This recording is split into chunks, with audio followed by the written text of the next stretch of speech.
Obviously yesterday was quite an exciting time for Radio Clatterbridge, 50 years of broadcasting. We've had local dignitaries down here, MPs and local hospital workers all taking part in the celebrations, as well as our 40-strong membership who came down to enjoy obviously the festivities of our 50th anniversary, which obviously is a big time for the station. Now, what does Radio Clatterbridge do?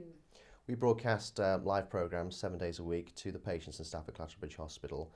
We've been on air obviously for 50 years now, playing dedications and requests, mainly music based, but also we bring entertainment and news and information as and when required really. So it's a key link really to the outside world for the patients whilst they're in Clatterbridge Hospital. How important is that for patients?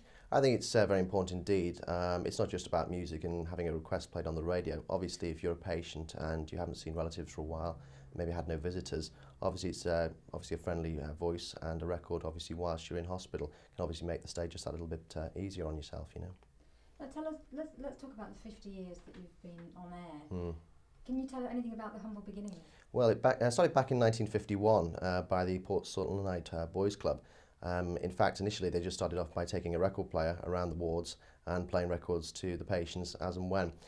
Then in the 1960s, early 70s, obviously we went to a studio-based organisation and started recording and producing live programmes for the wards of Clatterbridge Hospital down obviously landline links to all the various wards. And that's really when Radio Clatterbridge obviously began broadcasting its name and obviously in its own right really. And what about the famous people that you've had here over the years? The Beatles spring to mind. Can you tell me about that? Yes, we had some very famous people involved in the station over the years. In 1962, we broadcast the first interview with the Beatles, which was recorded at Port Sultanite Boys Club. So this is obviously at a time when the Beatles wasn't such a big name, and obviously went on to bigger things, maybe with the help of Radio Clatterbridge. And following that also in 66, Jerry Marsden's wife was in hospital here, gave birth to his daughter, I think it was, and he actually came in on there and sang You'll Never Walk Alone. So there's been some key connections with some very famous people over the years.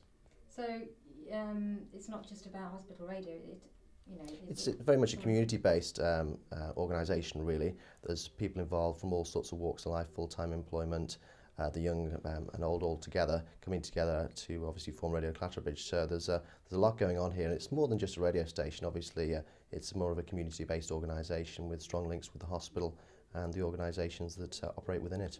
And strong links to the past as well. Yes, I mean obviously Radio Clatterbridge has had strong links with some of the famous people over the years, which our heritage is very important to us. The Beatles, Jerry Marsden obviously puts Radio Clatterbridge as a radio station quite up there really, and obviously we are the oldest radio station in the Northwest, which is something obviously that we're quite proud of.